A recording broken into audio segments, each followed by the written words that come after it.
morning. I'm Mayor Tommy Roberts. Welcome back to the Mayor's Table. My guest once again is City Manager Rob Mays. Rob, welcome back. Thank you, Mayor. Good to be here. Rob, I want to talk about an important project that we've embarked on at the City of Farmington.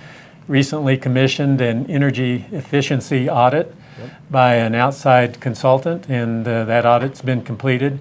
And the idea was to take a look at some opportunities for energy savings in all of our city-owned and operated facilities. That's right. Let's just talk a bit about the scope of that audit. Yeah, and the purpose of that, technically it's called a facilities upgrade through energy savings performance contract. The idea behind it is a professional third party comes in, assesses the facilities, performs what's called an investment grade audit, and essentially certifies or guarantees that if you will make certain energy upgrades to your heating, your air conditioning units, your lighting, your insulation, they will certify that those savings will indeed be produced, and then you leverage that savings to bond money to actually then pay for those upgrades. So, it's not very exciting to spend money on capital infrastructure that's invisible. These buildings are 50, 60 years old, and you think they're going to last forever. We've had some catastrophic failures of heating and air conditioning units. You recall last year we had a asbestos scare. We had people evacuated from a building for a month and a half of work. That's from 60 years. A 60-year-old air conditioning unit has to be replaced. So this is a way to replace that critical infrastructure at no cost to the city. It's generated by the actual savings that the new units produce, and you leverage that to get it replaced.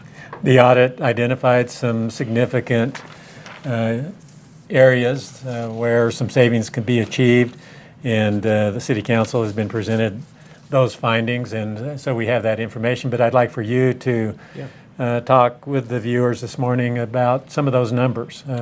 What is the magnitude of the replacements that would be made and the savings that we would expect to generate? Well, they actually surveyed well over 100 of our buildings, and then we picked the top 24 buildings that created the greatest opportunity for savings. And believe it or not, through not a lot of complex upgrades, we're going to save about $367,000 a year in our current utility savings. And then a portion of that $367,000 is then bonded to do the replacements.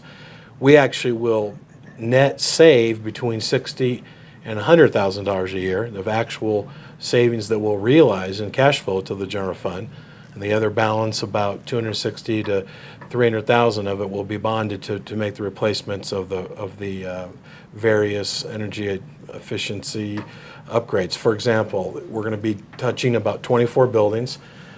In 24 buildings, we're doing all kinds of light changes. It's amazing the difference between the upgraded LED lights and the old lights. And certainly would encourage all of our electric customers and citizens to really look into LED lighting. It's amazing the kind of savings when you see it racked up on here. In 3 buildings, the Civic Center, the Annex, across the street, that's the building that we've had so much trouble with, we'll be replacing. And also the municipal court building and detectives unit will be replacing the air conditioning units completely. And then in 3 buildings, the aquatic center, the civic center, and again the Annex West will be replacing the heating units, the boilers. Those are big, expensive units. And for example, across the street, we'll be also replacing all the ductwork that's had the exposure to the asbestos and have caused those potential hazards. And then in about 11 buildings, we'll be doing technology upgrades and essentially automation. You think about all these buildings, if somebody goes off and leaves an air conditioner on for the weekend, that's a real cost. So these automatic sensors, like a lot of people have installed in their homes, we'll be doing that in a lot of our buildings. My recollection is that the total value of the upgrades will be about $4.3 million. That's right. And so we'll be utilizing the savings to fund the debt service, the annual debt service on the issuance of $4.3 million of bonds. Is that That's correct? Right. So you take the $360,000 that's been guaranteed now by a third party. So there's no risk to the city. That's actually a conservative estimate. So if the savings is not actually realized, the city is off the hook. So the $360,000 that's saved is leveraged for a 15-year bond.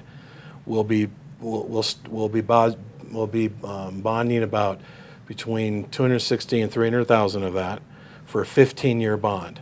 So there's not only a annual net savings of about $60,000 to $100,000 every year for the next 15 years.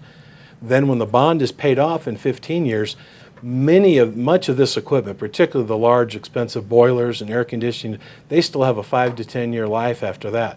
So then on the back half of it, after the bond's paid off, you're really actually saving upwards of that $350,000 for another 10 years. With this new equipment that would be utilized and installed, do we have any concerns about continuing maintenance of that equipment, and would it be on the same magnitude of concern as what we've had in the past with the aging equipment? No, that's actually a savings that's captured that we will realize, but you don't budget for it. So the amount of money that we've been wasting, Mr. Mayor, we just spent $25,000 last week on the air conditioning unit across the street. That's a 60-year-old air conditioner. That's real money.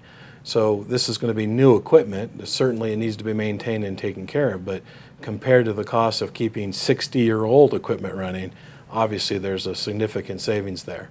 This is a great opportunity for us, from my perspective, to accomplish something positive with respect to energy conservation and wise use of our energy resources. Something that we can sell to our community as a very worthwhile, viable, financially feasible approach to governing and to operating the assets that we have.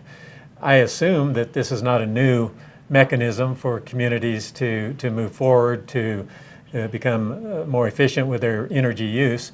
So we're not embarking on something that's entirely new and entirely risky. No, not at all. As a matter of fact, the risk is actually, again, transferred to a third party. This program is overseen by the state of New Mexico, working through a vendor, and so there's a lot of accountability through the state contracts.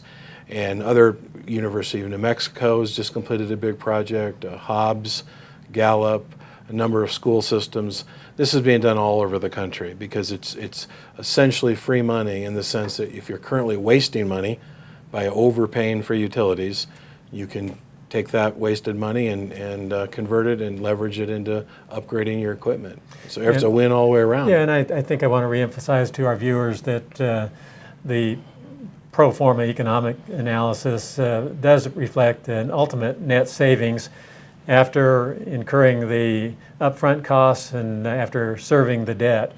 And so this is almost a painless way for the city to embark on this effort to conserve energy and move into a new era of energy conservation. So I commend staff for always having its eyes open for opportunity like that where the financial impact on our taxpayers is minimized, and I think this is certainly another example of that.